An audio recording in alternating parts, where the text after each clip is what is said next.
When we are stressed or anxious, we ask our family, friends, doctors, and even Google what to do to relieve stress.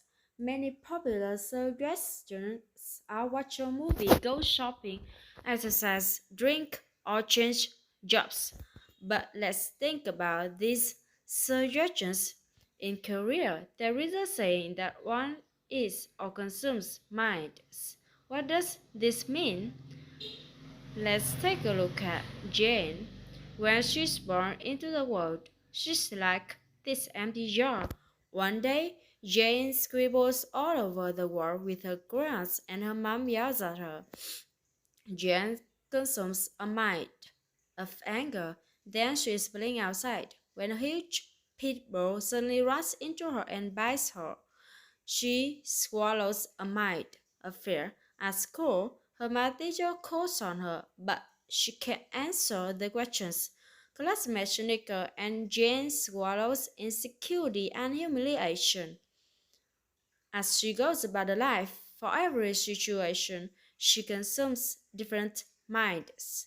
As each day passes, ball after ball of varying colors and sizes fills the jar. After time, it is harder to contain these balls. Let's take a look at how these minds affect Jane.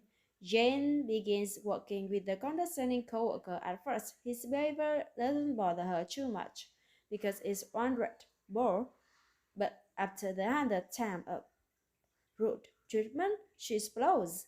Why? When you look at the isolated event, the first time he yells versus the 100th time is actually the same. But why is the 100th time so much harder for Jane? The 100th time not only is Jane swallowing another red ball, but his yelling is simultaneously shaking the jar and provoking those past 99 balls to surface. When her mind is filled with too many negative thoughts and emotions, she finds it difficult to control that overflow. Jane tries to find peace by simply going for a walk or grabbing drinks with friends, or she even tries to switch to a different team to avoid this coworker. When she changes her eternal situation and the jar is not disturbed, she feels calm and happy. That's why she can enjoy the fresh air during that walk or laugh with friends at the restaurant. But when there is a stressful situation that starts shaking the jar, for example, the coworker yelling, those negative thoughts that were hidden beneath come back to the surface. Changing her external condition or distracting herself is a temporary solution. Instead, she tries meditation this time. She cleans away those internal thoughts and emotions, which are the cause of the stress in the first place. In this way, she becomes free of her minds, the minds that control her.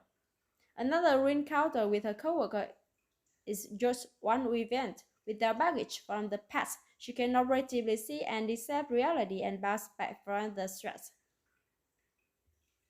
Cleaning our mind is a powerful, lasting solution to mitigating stress. We can still exercise and have fun, but to find a constant inner peace, the mind needs to be cleaned of negative minds we've consumed. That jar needs to be emptied.